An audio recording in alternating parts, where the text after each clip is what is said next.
If you visit Chicago, it's a must to stop by one of the city's treasured hot dog stands. Few are more iconic than the attention-grabbing Superdawg Drive-in. As iconic as the Chicago hot dog itself, the Superdawg Drive-in has an incredible history, and it's still extremely popular today.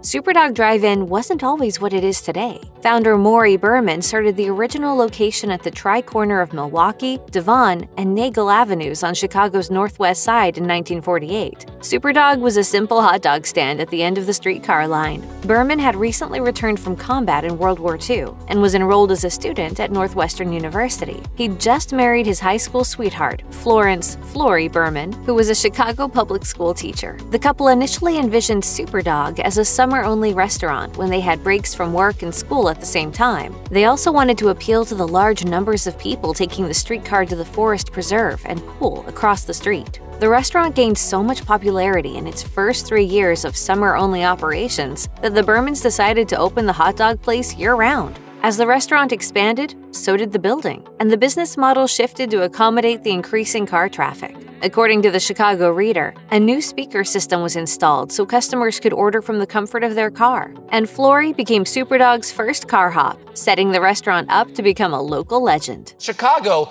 people don't understand is that, like New York, there's a pizza slice every 15 feet. In Chicago, everybody's got a hot dog.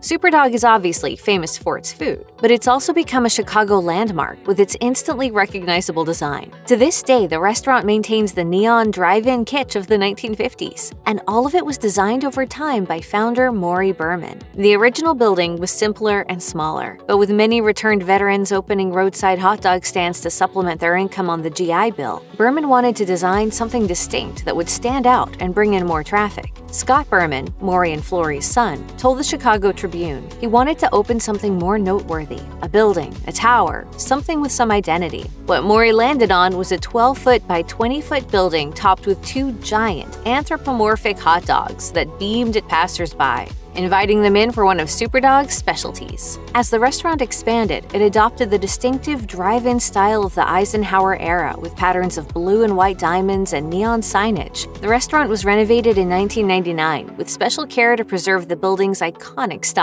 A second location was designed with a similar aesthetic, which opened in the nearby town of Wheeling in 2009. Thanks to Maury Berman's dedication to distinctive design, Superdawg Drive-in remains an architectural landmark to this day.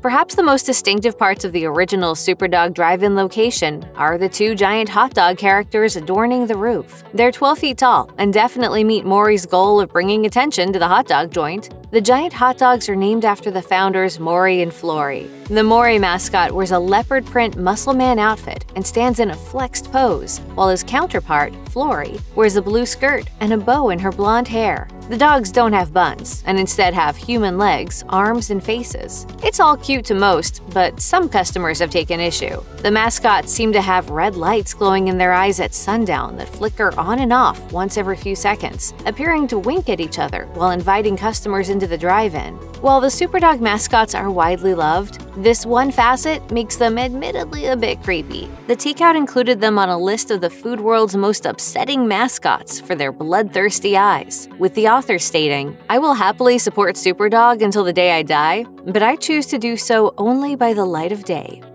Founder Maury Berman's big personality drove Superdawg Drive-in's success. That's made clear by his response to his restaurant's inclusion in the 1983 book Hot Dog Chicago, a native's dining guide by Rich Bowen and Dick Fay. The popular foodie encyclopedia ranked and reviewed numerous hot dog stands, restaurants, and establishments around town, evaluating them all in a snarky, tongue-in-cheek style. In an interview with Chicago Reader years after the book's publication, Bowen remembered Maury Berman's remarks at the book's launch party. He recalled, "He was a little guy, shorter than me, but I thought of him as the Rasputin of the hot dog business. He came up to me and said, 'Rich, you did a great thing for the hot dog industry. You didn't name us #1, but you know what, Rich?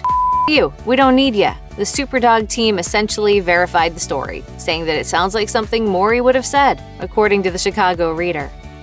Although Superdawg was started as a hot dog stand, it serves much more than just the classic Chicago dog. Superdawgs have been the restaurant's business since it was established in 1948, but the drive-in also offers a wide menu of burgers, ice cream, and sandwiches. As Superdawg has grown in popularity and size, the classic Superdawg recipe has stayed the same. But the Berman family began experimenting with new specialty items to keep their customers' appetites piqued. In 1989, Superdawg introduced the Whoopski dog. This menu item is a charbroiled take on a Polish sausage, with special sauce and grilled onions on a signature roll. And in 1991, they debuted the Super Chick.